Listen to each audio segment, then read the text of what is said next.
할렐루야, 감사합니다. 아까 기도 시간에 잠깐 말씀드렸지만은 우리 대한민국이 많이 이제 어려운 가운데 있습니다. 그래서 이럴 때마다 우리 믿는 사람들은 어떻게 해야 될 것인가 하는 그런 것을 이제 생각을 해보잖아요. 기도해야 돼요. 기도해야 되고, 또 한편으로는 이런 기도의 물결이 우리 대한민국 교회가 그동안 많이 나태하고, 저도 마찬가지로 나태하고 잠잠하고 있었구나 하는 생각 가운데, 기도의 불길이 나라를 위해서 기도하는 그런 많은 백성들이 전국적으로 많이 일어나는 그런 그런 소식을 듣게 돼요.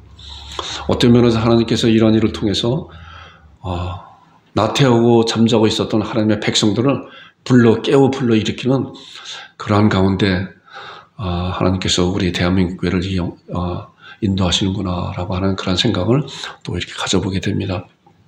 그러면서 제가 이제 이런 말씀이 생각이 나요. 마태복음 24장 10절에 있는 말씀을 보니까 우리가 잘 아는 말씀 같이 이제 마지막 시대에, 마지막 때에 어떻게 될 일인 것인가에 대한 말씀을 예수님께서 제자들에게 말씀하는 그런 내용 가운데서 이런 말씀이 있어요. 이 천국 복음이 모든 민족에게 증거되기 위해서 온 세상에 전파되리니 그제의 끝이 오리라. 자, 예수님이 오시는 그때는 아무도 알지 못하는데, 그런데 세상에 돌아가는 그런 모습을 보면서 어떻게 해요? 모든 민족이 증언되기 위해서 온 세상에 전파되니 그때의 끝이 오리라 하는 말씀이 이렇게 생각이 되고, 이런 말씀을 묵상을 하게 됩니다. 그러면서 이제 기도해야 된다고 하는 그런 말씀은 무엇이냐고 하면은 이런 거예요. 이제 말씀을 보게 되면 예레미야가 아니라 열왕기상에 이제 그런 말씀이 있잖아요. 엘리야에 대한 이제 말씀인데, 우리가 잘 아는 말씀이에요. 엘리야가 이제 갈멜산에서 기도하는 그런 내용인데, 이제 3년 6개월 동안 비가 오지 않았잖아요. 이스라엘 땅에 아합 왕이 통치하고 있었던 그런 시대, 아합 왕과 이세벨이라고 하는 그런 왕비, 아주 악독한 그런 왕과 왕비가 있었잖아요. 그 당시에 이제 엘리야 선지자가 3년 6개월 동안 비가 오지 않는 그런 가운데 하나님 앞에 열왕기상 18장 1절에 보니까 하나님의 말씀을 받았어요. 보니까 많은 날이 지나고 제3년에, 이제 제3년이라고는 정확하게 이제 다른 말씀에서 보니까 3년 6개월 동안 비가 오지 않았어요. 비가 오지 않은 가운데 여호와의 말씀이 엘리야에게 임하여 이르시되, 자, 하나님의 그러한 약속된 말씀이 선지자 엘리야를 통해서 이뤘어요. 어떻게 무엇이 이뤘냐면, 너는 가서 아합에게 보이라, 내가 비를 지면에 내리리라 라고 말씀해요. 자, 이제 3년 6개월 동안 비가 오지 않았으니까 얼마나 극심한 가뭄 가운데 백성들이 고통 가운데 있어요. 아무 농작물도 제대로 소철도 얻을 수 없고 많은 궁핍한 가운데 있고 민심이 흉흉한 가운데 있을 거 아니에요. 그런 가운데 하나님께서 엘리야를 통해서 비가 내릴 거다라고 말씀했어요. 자, 이런 말씀을 받았잖아요, 엘리야가. 그러면은 엘리야는 이 말씀을 받고 어떻게 했을까요? 하나님께서 이제 비가 내리신다고 하니까 이제 기다리면 되는구나 그랬을까요? 물론 기다려야 되겠죠. 그런데 이제 다른 말씀을 보게 되면은, 자, 42절에 쭉 넘어와서 보니까 엘리야가 어떻게 했느냐. 이 말씀을 받고 아비 먹고 마시러 올라가니라 엘리야가 갈멜산 꼭대기로 올라가서 땅에 꿇어 엎드려 그의 얼굴을 무릎 사이에 놓고, 자, 이 땅에 꿇어 엎드려서 얼굴을 무릎 사이에다 놓았다고 하는 건 얼마나 아주 그냥 몸이 곰같이 이렇게 같다고 하는 그런 거잖아요. 정상적인 보통 사람들은 이런 모양을 취할 수도 없어요. 얼마나 간절한 마음으로 기도했나. 그리고 43절부터 쭉 나오는 말씀이 엘리야가 7번 기도했어요. 7번. 기도하고 사원한테, 야, 가서 봐라, 바닷가에 한번 가봐라 그랬더니 가서 오더니 아무것도 없습니다. 두 번째 또 가서 봐라 그랬더니 아무것도 없습니다. 나중에 7번째 가서 보라 그랬더니 그때서는 손만한 그런 구름이 옵니다. 자, 그럼 됐다. 우리가 이런 말씀을 통해서 왔을 때, 만약에 엘리야가 그 말씀을 받았는데 기도하지 않았다고 하면 여러분들 어떻게 생각해요? 비가 왔을까요? 안 왔을까요? 왔을까요? 안 왔을까요? 왔어요. 그래도 비는 와요. 자, 그 말씀을 이제 에스더의 그런 말씀을 통해서 보면 알아요. 자, 보니까 에스더가 이제 왕비가 됐잖아요. 에스더 이제 사촌 오빠죠. 근데 이제 아버지 같이 이제 이렇게 에스더를 키웠잖아요. 모르드게가. 그런데 이제 하만이라고 하는 아주 그냥 극악무도한 그런 자가 그 나라의 아주 책임자로 있어서 왕께 저 이스라엘 유다 백성들 다 죽이자라고 그렇게 음모를 꾸몄잖아요. 그리고 왕은 그것도 모르고 어인을 찍어서 이제 꼼짝없이 이스라엘 백성 유다인들이 다 죽게 됐잖아요. 이러한 사실을 알고 모르드게가 왕비가 된 에스더에게 네가 왕한테 가서 이러한 사실, 거짓된 사실을 알려라 얘기했잖아요. 그런데 당신은 어땠어요? 아무리 왕비라고 하여도 왕이 오라 그러지 아니하면은 나갈 수가 없어요. 왕의 그런 명령을 어기게 되면 왕비도 다 목숨을 잃을 수밖에 없는 가운데 있어요. 그랬더니 에스더가 모르드게의 그런 얘기를 듣고 주춤했잖아요. 내가 못 나갑니다. 그랬더니 하는 말씀이 뭐냐면은 4장 14절에요. 이때 내가 만일 이때 이러한 모든 너의 동족들 유다인들이 다 죽게 생겼는데 이때 내가 만일 잠잠하고 말이 없으면 유다인은 다른 데로 말미암아 노임과 구원을 받으리려니와 너와 내 아버지 집은 멸망하리라. 내가 왕후의 자리를 얻은 것이 이때를 위함이 아니지 누가 하느냐. 네가 왕비가 된 것이 이때를 위한 것이다. 자, 이런 말씀을 통해서 보니까 반드시 하나님께서는 유대 백성들을 건지세요. 그런데 네가 이때를 위한 왕비가 됐는데 네가 하지 아니하면 하나님은 다른 사람을 사용해서 이 일을 성취할 거다. 그렇기 때문에 너와 너의 가족은 다 멸망받을 거다라는 거예요. 아까 제가 여러분들 말씀드린 거 엘리야가 그 말씀을 받고 기도 안 했으면 그것이 이루어져요, 안 이루어져요? 그래도 이루어져요. 엘리야는 제외되고 다른 사람을 통해서 이루어진다는 거예요. 이게 하나님께서 말씀을 통해서 그래서 하나님의 섭리는 정확하게 때가 되어서 이루어가는데 하나님의 백성들을 세우어 가요. 그런 가운데 거기에서 세워가고 말씀을 알고 엘리야가 혹시 다른 생각이 하나님께서 하여 주실 거예요. 나는 그냥 있으면 되겠구나 라고 하는 것이 아니라 얼마나 간절히 갈멜산에 올라서 기도했어요. 이것이 우리들에게 주는 놀라운 하나님의 교훈이에요. 말씀이라는 거예요. 자, 다니엘도 보니까 다니엘 9장 2절에 보니까 그 통치 5년의 다니엘이 책을 통하여 책이라고 하는 것은 이제 예레미야 선지자가 쓴 그런 말씀을 통해서 여호와의 말씀으로 선지자 예레미야에게 알려주신 그 연수를 깨달았다 하는 거예요. 말씀을 통해서 보니까 그 연수를 무엇을 깨달았는가 보니까 곧 예루살렘의 황폐함이 70년 만에 그치리라 그랬어요. 자, 예루살렘이 이제 완전히 황폐가 됐잖아요. 아수르 나라 또한 바벨론 나라로 말미암아 완전히 황폐가 되어서 다 포로로 잡혀갔잖아요. 그런 가운데 말씀을 통해서 보니까 다니엘이 보니까 70년 만에 예루살렘이 회복될 거다라고 하는 것을 알았잖아요. 아직 이루어지지 않았어요. 그러니까 다니엘은 그 말씀을 받고 난 다음에 어떻게 했죠? 그도 마찬가지로 자 보니까 9장 3절에 보니까 내가 금식하고 베옷을 입고 죄를 덮어쓰고 주 하나님께 기도하여 간구하기를 결심하고 기도했잖아요. 말씀을 받은 자는 기도하는 거예요. 상황을 보면서. 자, 이제 아까 우리가 아까 있는 그 마태복음 말씀 봤잖아요. 이 천국 복음이 모든 민족에 증거되기 위해서 온 세상에 전파되리니 그때 끝이 오리라. 전에부터 이 말씀을 알고 있었지만은, 이런 나라의 그런 상황을 보면서 이 말씀이 마음에 많이 이렇게 오는 것 같아요, 제가기도. 자, 보니까, 그래서 제가 가끔 그 말씀을 드리잖아요. 우리 대한민국 교회가 하나님의 히든 카드다. 하나님의 숨겨놓은 그러한 백성이다라는 거예요. 그런 백성. 자, 보니까 천국 복음의 모든 민족의 증언되기 위해서 온 세상에 전파될 것인데 그때 끝이 오는데 예수님이 오시는 그 날이 뭐예요? 모든 마지막 벽돌이 쌓는 그 날이잖아요. 마지막 신부가 시장이 마치는 그 날이잖아요. 자, 그런데 그것이 어떻게 돼요? 모든 민족의 증거되기 위해서는 뭐야? 온 세상에 전파되는 누가 해요? 하나님께서 하나님의 일꾼들을 통해서 하잖아요. 일꾼들을 통해서.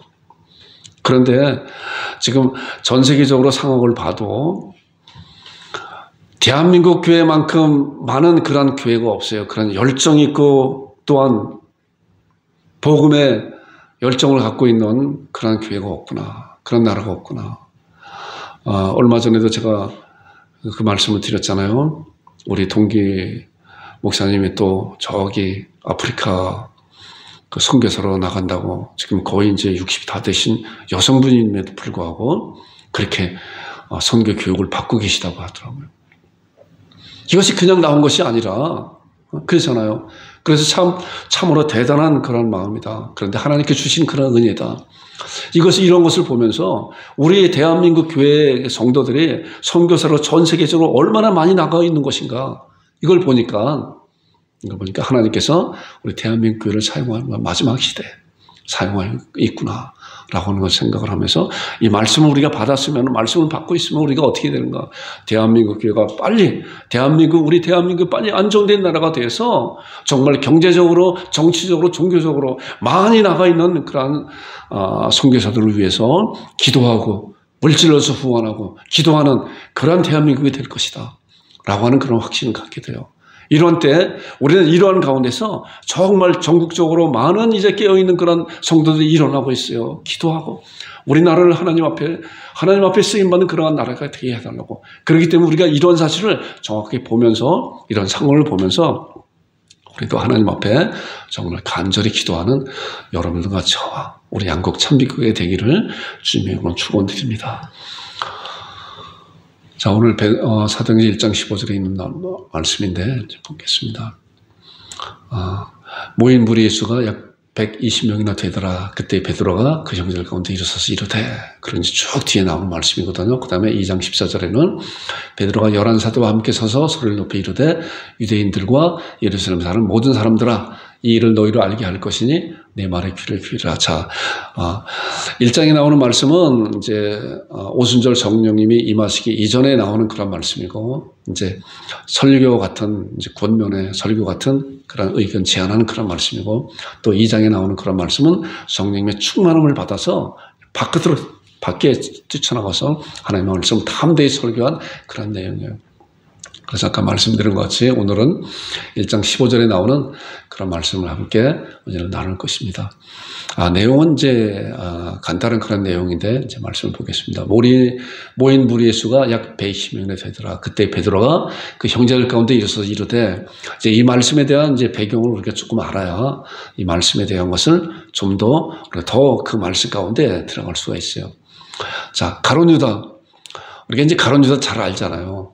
가룟 유다가 누구인가? 예수님을 팔아먹은 자이고, 그러잖아요. 근데 이제 말씀 가운데서 이제 중요한 말씀은 함께 가룟 유다에 대한 그런 말씀을 알고 본문의 말씀을 보아야, 그래서 그랬구나를 우리 알 수가 있어요.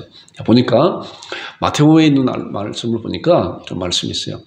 12사도의 이름은 이러하니라. 그리고 쭉 이제 사도의 이름 했잖아요. 베드로, 안드레, 야고보, 요한, 빌립, 바돌로메, 토마, 마태, 야고보, 다데오, 그리고 가나안 시몬 및 가룟 유다. 자, 성경에 보니 가룟 유다라고 하는 그런 이름의 그 다음에 나오는 말씀은, 또 앞에 나오는 그런 말씀은 예수님을 판 자다, 도둑질한 자다, 저기 앞잡이다. 그래서 가룟 유다라고 하는 그런 이름은 아주 저주받은 그런 이름과 똑같아요, 보니까. 자, 그 다음에 요한복음에 나오는 말씀 보니까 이 말씀이, 예수께서 대답하시되 내가 너희 12를 택하지 아니하였느냐? 그러나 너희 중에 한 사람은 마귀라. 자, 이미 가룟 유다가 그런 짓을 할 것을 예수님께서 알고 있으면서도 제자로 이렇게 택한 그런 내용을 이렇게 볼 수가 있어요. 자, 이제 그 너희 중에 한 사람이 마귀라 하니라. 이 말씀은 가룟 시몬의 아들 유다를 가리켜 있습니다. 그 12 중에 하나로 예수를 팔 자라. 자, 여기도 가룟 유다 나오는데 요한복음에도 예수를 팔 자 가룟 유다. 자, 베드로도 그랬잖아요. 베드로에게도 예수님께서 사단 마귀야 물러가라. 자, 그렇기 때문에 그 안에 있는 잘못된 그런 생각을 갖고 있는 그런 것을 지적하는 그런 말씀을 볼 수 있잖아요. 자, 유다를 가리켜서 이제 마귀라고도 이렇게 말할 수가 있는 것을 우리가 이 성경을 통해서 알게 됩니다. 또 요한복음 13장 2절에 보니까, 자, 보세요. 마귀가 벌써 시몬의 아들 가룟 유다의 마음에 예수를 팔려는 생각을 넣었다 그랬어요. 저는 이 말씀을 보면서, 물론 하나님의 자녀가 아닌 자들은 이미 진노의 불에 불의의 자녀들이죠. 사단의 마귀의 자녀들이고, 하나님의 자녀가 된 자들은 이제 어둠의 권세에서 하나님의 나라로, 하나님의 자녀로 거듭나서 하나님의 백성들이 됐잖아요. 하나님의 자녀가 됐잖아요. 그럼에도 불구하고 하나님의 자녀들도 사단 마귀의 그런 유혹을 받잖아요. 베드로전서 5장 8절에 우는 사자같이 두루다니며 삼킬 자를 찾는다 그랬잖아요. 마지막 바라고 있는 것이 사단 마귀예요.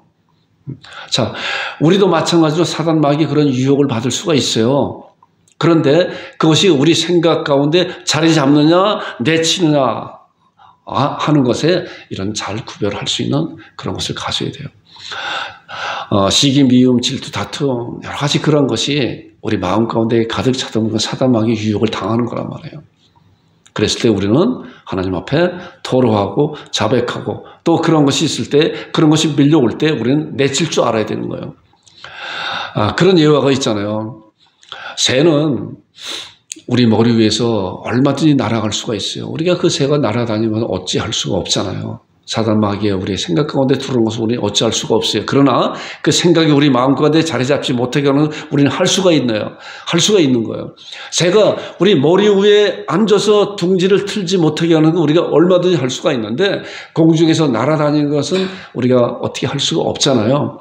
그거와 마찬가지로 비슷하게 우리 생각 가운데 그런 것이 들어오는 것은 얼마든지 들어올 수가 있는데, 그래서 우리 마음 가운데 자리 잡지 못하게 하는 것은 우리가 얼마든지 할 수가 있다는 거예요. 우리 안에 성령님으로 말미암아 분별할 수 있고 그것을 내칠 수가 있는 거예요. 자, 또 요한복음 12장에 나오는 그런 말씀은 이제 그거예요. 예수님께서 나사로를 살렸잖아요. 마르다, 마리아, 나사로 3남매가 살고 있는 그런 베다니에서 죽은 나사로를 사흘 만에 살렸잖아요.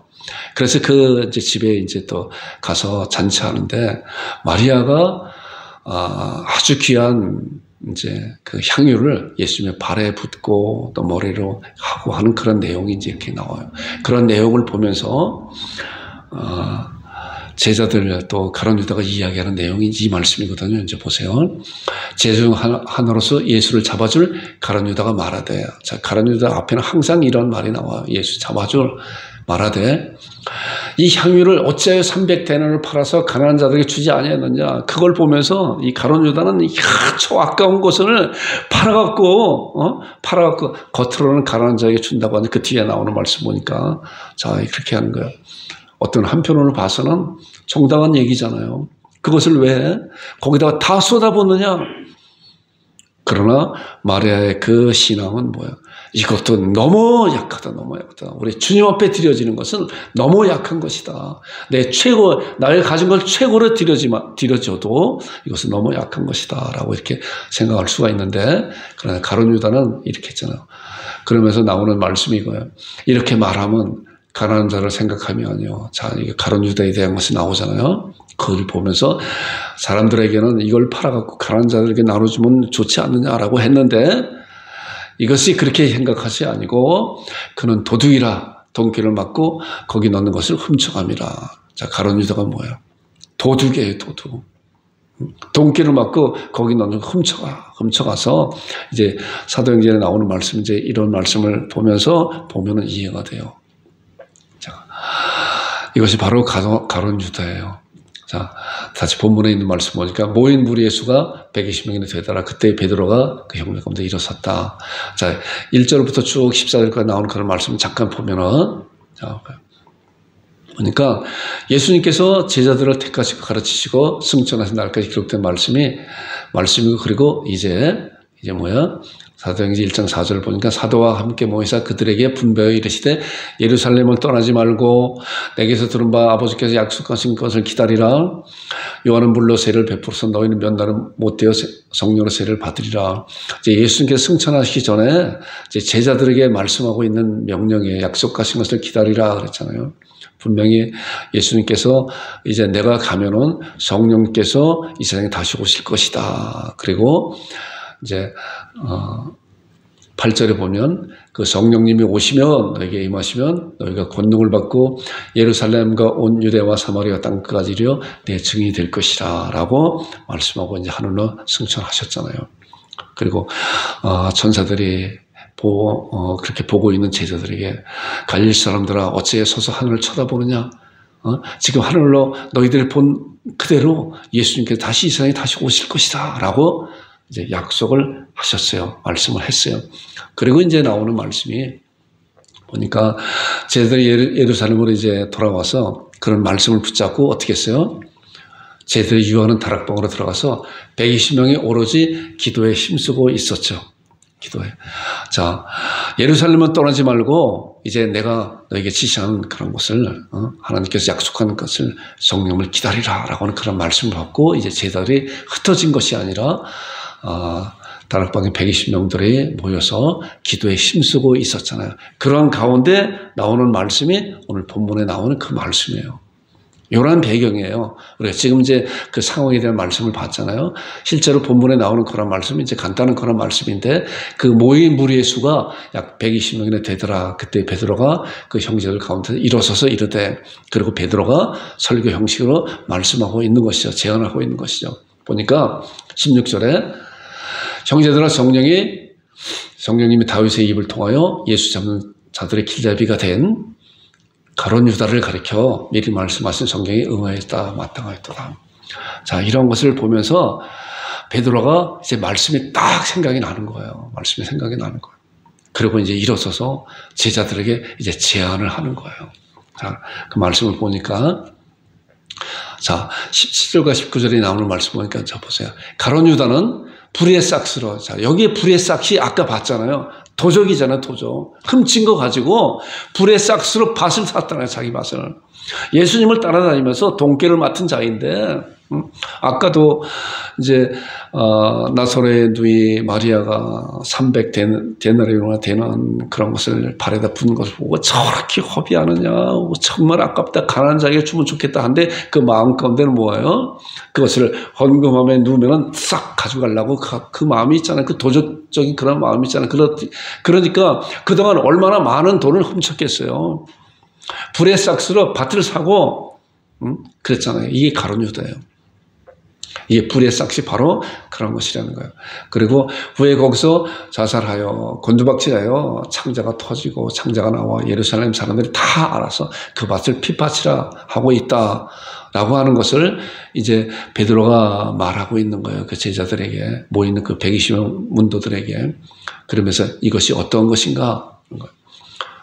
자, 시편에 나오는 그런 말씀이 이제 베드로가 생각이 난 거죠. 그래서 때로는 베드로가 무식한 자라고 해도 베드로는 예수님의 그런 말씀을 잘 가르침을 받고 그 말씀을 마음 가운데 있었구나라고 하는 것을 우리가 이런 것을 통해서 알게 돼요. 베드로가 이 말씀이 생각이 난 거예요. 시편에 나오는 말씀을 보니까 그들이 거처가 황폐하게 하시고 그들이 장막에 사는 자가 없게 하소서. 자, 이게 뭐냐고 하면은 이런 말씀이 가룟 유다가 죽기 전에는 이것이 어떤 말씀인지 잘 알지 못했는데 가룟 유다가 죽는 그런 상황을 보면서 아, 이 말씀이 바로 가룟 유다를 가르치는 그런 말씀이구나 라고 하는 것을 베드로가 올바로 알게 된 거예요. 그리고 시편 109편 8절에 보니까 그의 연수를 짧게 하시며, 자, 연수를 짧게 했다는 건 뭐예요? 스스로 목숨을 끊었다는 그런 얘기잖아요. 그리고 그의 직분을 타인이 빼앗게 하시고, 자, 이제 타인이 빼앗게 하신다고 하는 그런 예언된 그런 말씀을 베드로가 알고 이제 제자들에게 말씀하는 내용이 이제 이 말씀이에요. 사도행전 1장 20절에 보니까 시편에 기록하였을 때, 우리가 시편에 기록된 말씀을 봤잖아요. 이것을 베드로가 이미 알고 있었는데 지금 그 상황을 보니까 아, 그 말씀이 가룟 유다를 가르치는 그런 말씀이고 또한 그 직분을 타인이 빼앗게 하는 그런 것을 우리는 어떻게 해야 될 것인가 라고 하는 것인 거예요. 이것이 베드로가 지금 거기에 모인 120명 분들에게 이제 설교하는 그런 내용이에요. 베드로는 그래서 그들에게 어떻게 설교했나, 물론 지금 나오는 그 말씀에 대해서는 이제 본면의 말씀, 제안의 말씀을 이제 하는 거잖아요. 그래서 시편에 기록해서, 그래서 말씀을 근거로 해서 이제 말씀하는 거예요.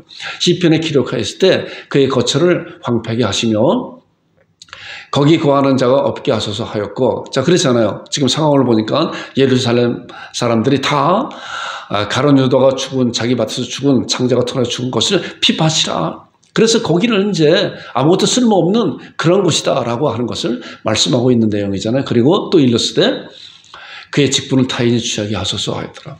자, 이거는 아직 일어나지 않은, 그 상황 가운데 아직 일어나지 않은 그런 일인데, 이제 베드로가 시편에 있는 말씀을 통해서 그의 직분을 타인이 취하게 하소서라고 하는 그런 말씀, 예언된 말씀을 듣고, 지금 우리가 이제, 가룟 유다는 이제 제 길로, 제 갈 길로 갔으니까 가룟 유다 대신 한 사람을 세워야 된다라고 하는 거예요.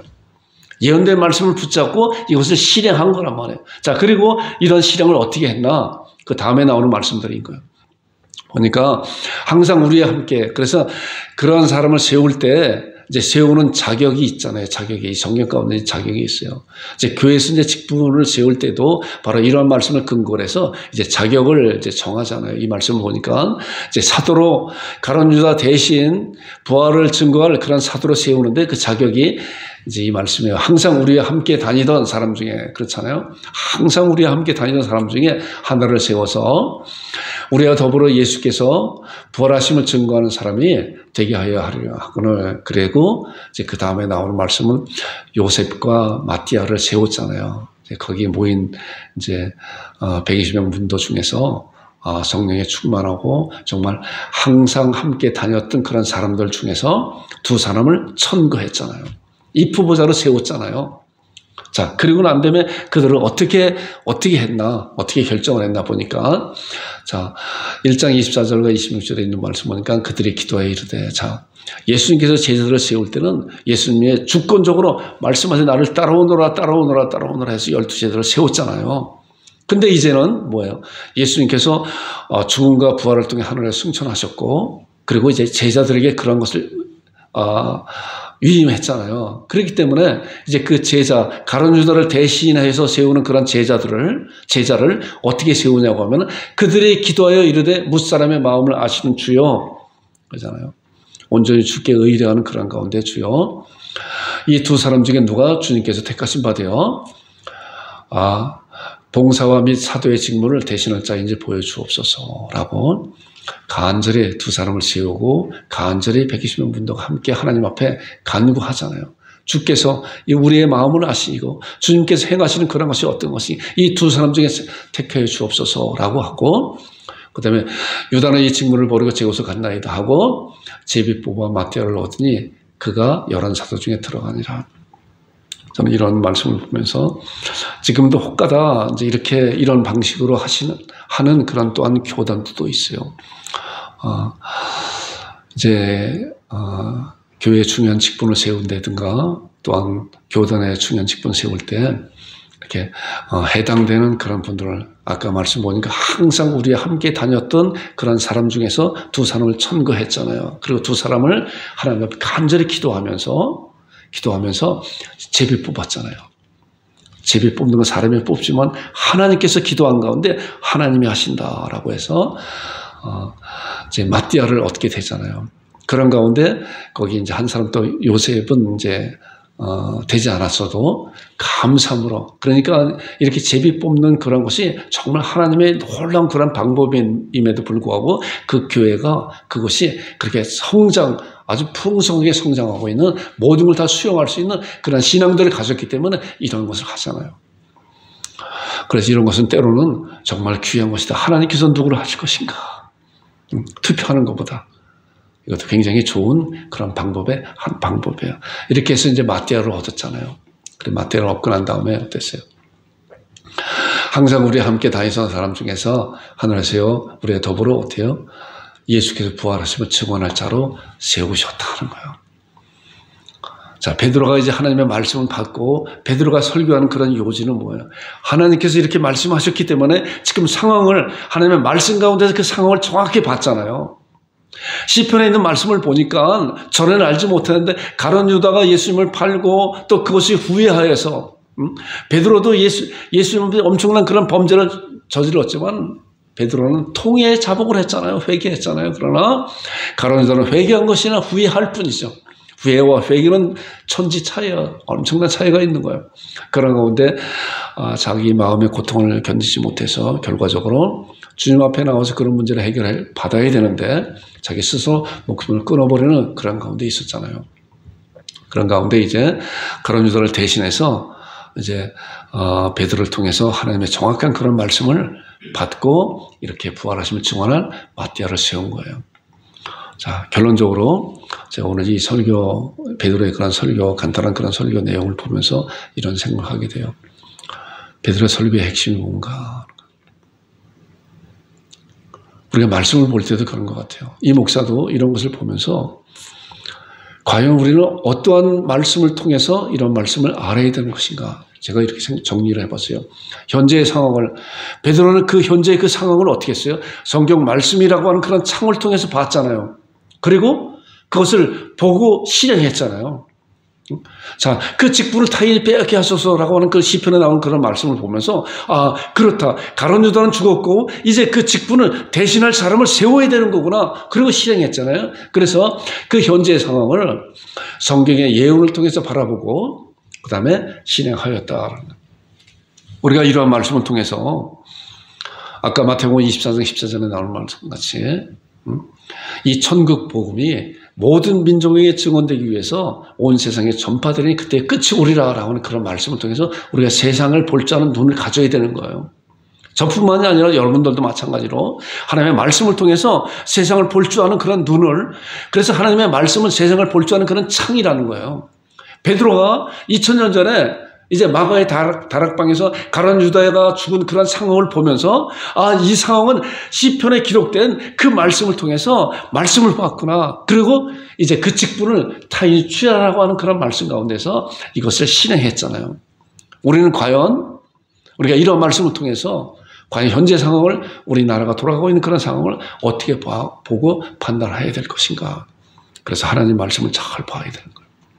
하나님 말씀을 통해서, 하나님의 말씀은 뭐예요? 이미 기록된 말씀이고 또 현재 우리가 살아가는 그런 말씀이고 앞으로 일어날 일에 말씀을 하고 있잖아요.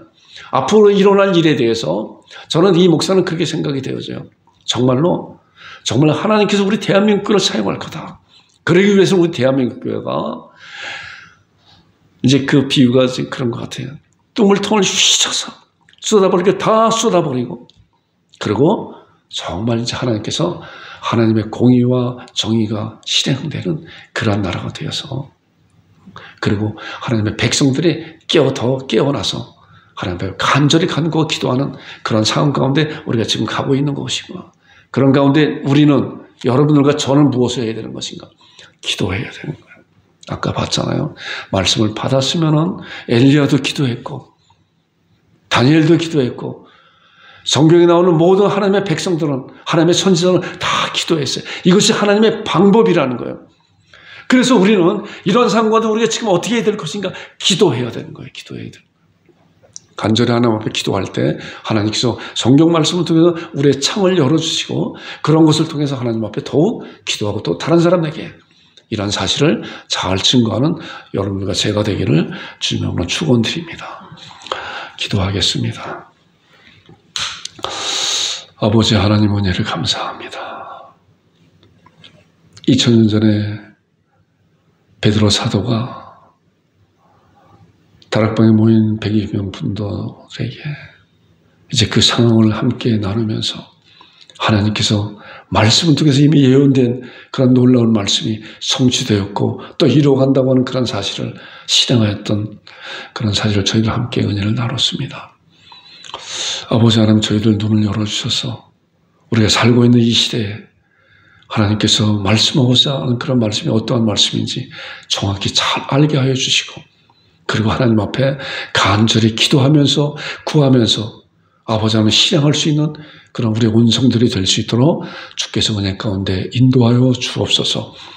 하나님 아버지, 속히 우리 대한민국 교회가 안정되게 하여 주셔서 이제 세계 만방에 나가 있는 많은 선교사들에게 아버지 하나님 정치적으로, 경제적으로, 또한 물질적으로 안정된 나라가 되어서 기도로서 하나님 아버지, 또한 물질로서, 또한 봉사 헌신로서 후원하는 그런 나라가 될 수 있도록 인도해 주시고, 우리 양국 참빛교회도 이러한 일에 이력을 감당할 수 있도록 하나님께서 은혜 가운데 인도하여 주옵소서.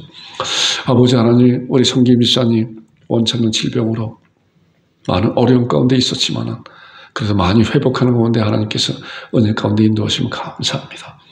이번 이런 기회를 통해서 하나님의 더욱 큰 사랑을 경험하고 하나님과 더 풍성한 교제를 나눌 수 있는 좋은 시간을 채우시고 건강한 모습으로 다음 주에 함께 아버지 하나님 예배 드릴 수 있는 우리 집사님 되게 하여 주시옵소서.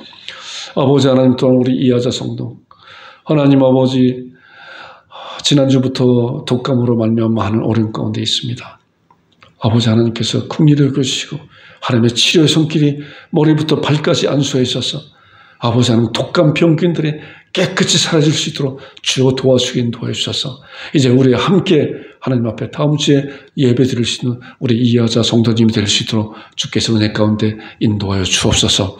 하나님 아버지 우리 홍콩에 가 있는 우리 김성환 성도, 배영미 성도 또한 수호 규민이 아버지 하나님께서 은혜 가운데 인도하시고 하나님을 잘 섬기는 믿음의 가정을 세우시고 우리 수호 규민이 또한 하윈이 말씀하셔서 믿음으로 잘 성장해서 우리 하나님 앞에 귀하게 쓰임받는 일꾼 되게 하여 주시옵소서. 우리 온 성도를 하나님께서 은혜 가운데 인도하시고 가정을 하나님께 은혜 가운데 도와주셔서 물질의 풍성함으로 하나님 앞에 영광이요 또한 많은 이들에게 좋은 것을 베풀 수 있는 축복의 통로로 사용하시고 인도하시고 건강도 지켜주시옵소서. 하나님 앞에 감사드리며 예수님의 이름으로 기도 올려옵나이다. 아멘. 이제는 우리 주 예수 그리스도의 은혜와 아버지 하나님의 극진하신 사랑과 성령님의 교제 위로 교통하심이 예배 가운데 모인 모든 성도들의 머리머리 위에와 그들이 하고자 하는 모든 일 위에 지금으로부터 영원토록 함께 있을지어다. 아멘. 아버지 감사합니다.